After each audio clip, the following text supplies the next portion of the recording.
தேங்காய் பால் கிரேவி. நண்டு இந்த அளவு, வெங்காயம் நல்லா அரைச்சிக்கணும்.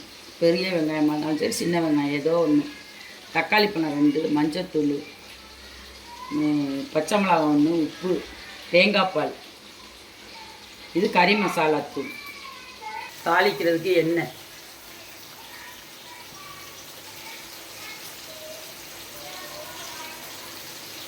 வெங்காயம் மட்டும் போட்டுக்கணும்.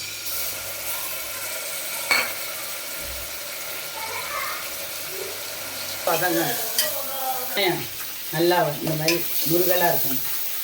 தக்காளி பழம் 2,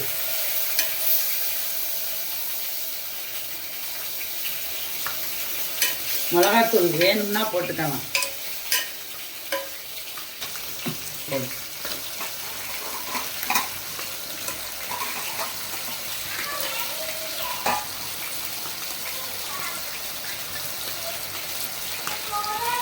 மஞ்சத்தூள், பூண்டு 1 பூண்டு, கறி மசாலா தூள்,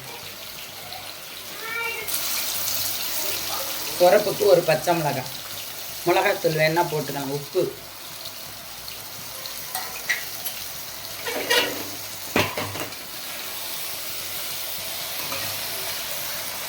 தேங்காய் பாலை ஊற்றிடணும்.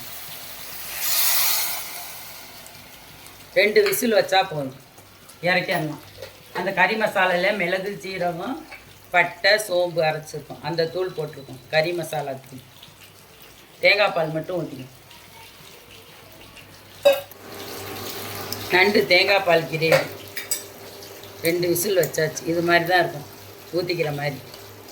இடியப்பத்துக்கு ஊற்றிக்கலாம், இட்லிக்கு தொட்டுக்கலாம், சாதத்துக்கும் ஊற்றிக்கலாம். நண்டு தேங்காய் பால் கிரேவி ரெடி ஆயிடுச்சு. இந்த வீடியோ பிடிச்சிருந்துச்சுன்னா லைக் பண்ணுங்கள், ஷேர் பண்ணுங்கள், சப்ஸ்கிரைப் பண்ணுங்கள்.